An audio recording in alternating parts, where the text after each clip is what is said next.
जय श्री राम दोस्तों। आप सभी भगवान राम के परम भक्त होंगे। आप में से कई ने रामायण, रामचरितमानस इन चीज़ों का श्रवण भी किया होगा। आज मैं आपको बताऊंगा कि इन सभी में सबसे पुरानी और जिसके आधार पर आगे रामायणों को और तरीके से लिखा गया वो थी वाल्मीकि रामायण। वाल्मीकि जी श्री राम जी के समय पर ही थे और उन्होंने ही सबसे पहले रामायण की कथा लिखी थी। वाल्मीकि रामायण 7 कांडों में विभक्त है। बालकांड, अयोध्या कांड, अरण्य कांड, किष्किंधा कांड, सुंदर कांड, लंका कांड एवं उत्तर कांड। लेकिन इसका जो उत्तर कांड है वो बहुत ही विवादास्पद है। इस उत्तर कांड में श्री राम द्वारा सीता माता के परित्याग की कथा है। साथ ही लव कुश का कांड, उनके अपने चाचाओं और पिता के साथ हुए युद्ध एवं उनका राम जी की सभा में आकर गाना गाना, उसके बाद सीता जी का जमीन में समा जाना और राम जी की समाधि लेना, ये सब उत्तर कांड में ही वर्णित है। अब उत्तर कांड विवादास्पद क्यों है ये हम इसी वीडियो में आगे समझेंगे। लेकिन अगर आप श्री राम के भक्त हैं और उन्हीं के आप इस वीडियो को सुन रहे हैं तो मेरे इस चैनल को ज़रूर सब्सक्राइब करें, साथ ही बेल बटन को भी प्रेस करें। वीडियो अच्छे लगे तो लाइक करें और शेयर करें। भगवान श्री राम के चरित्र में दोष निकालने वालों का यह सबसे प्रिय कांड है। उन्हें अपने पसंद के कई प्रसंग इसमें मिल जाते हैं और आज हम उन्हीं प्रसंग और इसी उत्तरकांड के बारे में बात करेंगे। सबसे पहले हम बात करेंगे स्वयं उत्तरकांड की। उत्तरकांड वाल्मीकि रामायण का हिस्सा है जो कि गीता प्रेस गोरखपुर से प्रिंट होती है, उसमें भी उत्तरकांड दिखाया गया है। परंतु उत्तरकांड पर अनुसंधान किया गया तो पता पड़ा कि उसमें जो लिखावट है, जो लिखने का तरीका है, वो बाकी कांडों से थोड़ा अलग है। वाल्मीकि रामायण के युद्धकांड के बाद फलश्रुति गा दी गई है। फलश्रुति किसी भी ग्रंथ के अंत में ही होती है। अब फलश्रुति यदि युद्धकांड यानी कि लंका कांड के बाद गा दी गई है तो वहाँ इसका अंत हो जाना चाहिए। उसके बाद उत्तरकांड कैसे प्रारंभ हो सकता है।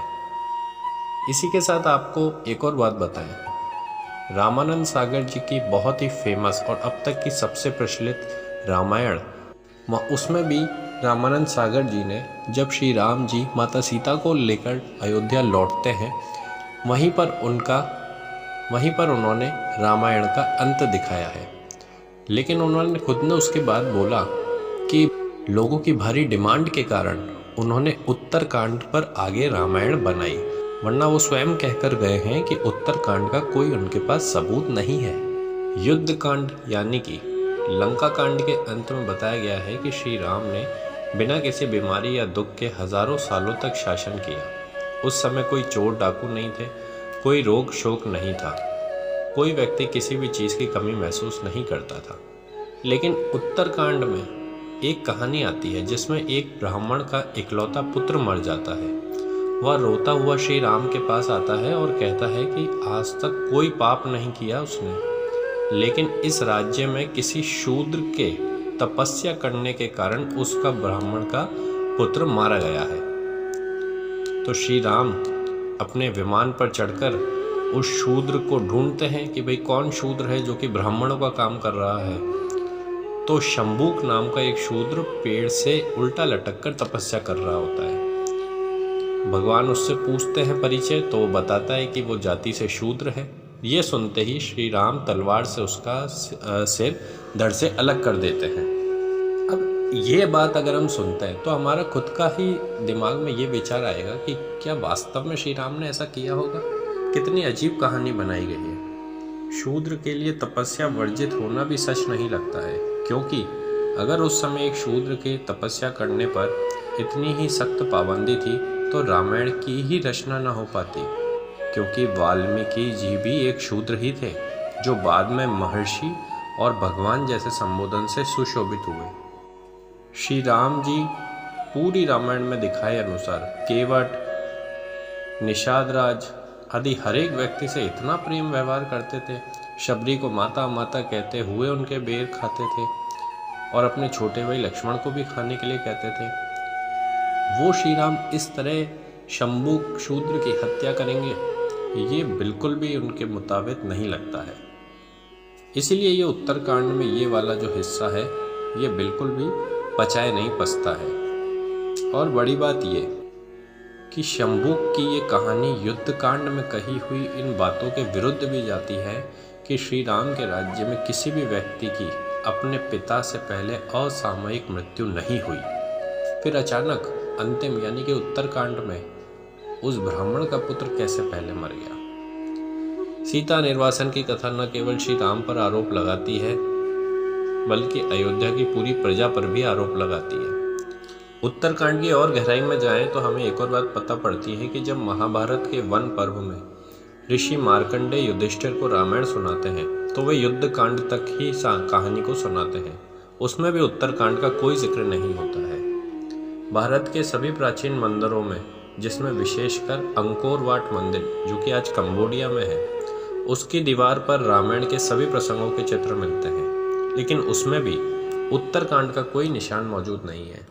वाल्मीकि रामायण के बाद सबसे प्रमाणिक मानी जाने वाली गोस्वामी तुलसीदास जी की रामचरितमानस, उसमें भी उत्तरकांड है, लेकिन उसके विषय वस्तु में न तो शंभुक शूद्र है, न लवकुश है, न सीता को वनवास भेजने का विवरण है। और रामचरितमानस में तुलसीदास जी ने साफ साफ बताया है कि राक्षसों के संहार के लिए सीता हरण की योजना श्री राम और सीता जी ने मिलकर बनाई थी। श्री राम पहले ही जानते थे कि उनकी सीता जी का तेज इतना प्रचंड है कि अगर रावण अपनी पाप बुद्धि के साथ उनके सामने आएगा तो वो वहीं भस्म हो जाएगा।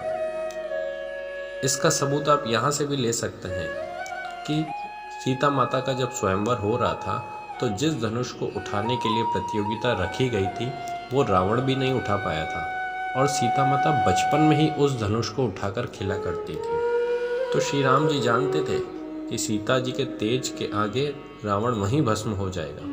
इसीलिए रावण के आने से पहले उन्होंने सीता जी को अग्नि में प्रवेश करने और अपनी जगह अपना प्रतिबिंब देने के लिए कह दिया था। इसके बाद श्री राम द्वारा सीता जी की पवित्रता पर संदेह करने जैसी कहानी का तो कोई आधार ही नहीं बनता है। रविंद्रनाथ टैगोर जैसे कई लेखकों ने भी वाल्मीकि के उत्तरकांड का ठीक से अध्ययन करने के बाद शंभु वध और सीता निर्वासन की कथा को बाद में किसी और के द्वारा जोड़ी जाने वाली कहानी का ही अंश बताया है।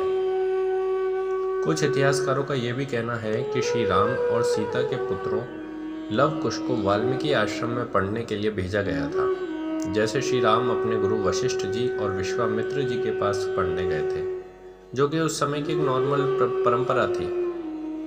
लेकिन सीता जी के वन जाने, शंभुक वध, श्री राम के भाइयों से लवकुश का युद्ध, ऐसी किसी घटना के सबूत कहीं नहीं मिलते हैं। जब आपको किसी ग्रंथ में कोई मिलावट करनी हो तो आप उसमें कहीं भी छेड़छाड़ कर सकते हैं और वाल्मीकि रामायण के अंत में यही हुआ। इन सब बातों से स्पष्ट पता चलता है कि उत्तरकांड को वाल्मीकि रामायण में बाद में जोड़ा गया। अब ये कहना तो मुश्किल है कि ऐसा किसने किया और क्यों किया, लेकिन आप आज ये समझ गए होंगे कि रामायण में जो ऑथेंटिक मान सकते हैं हम वाल्मीकि जी की रामायण, वो युद्ध कांड यानी लंका कांड तक ही सीमित है। उसके बाद की जो भी कहानी है, चाहे वो सीता माता के ज़मीन में समाने की कहानी हो, श्री राम के समाधि लेने की कहानी हो, वो सब शक के घेरे में है। बोलो श्री हरि विष्णु विष्णु।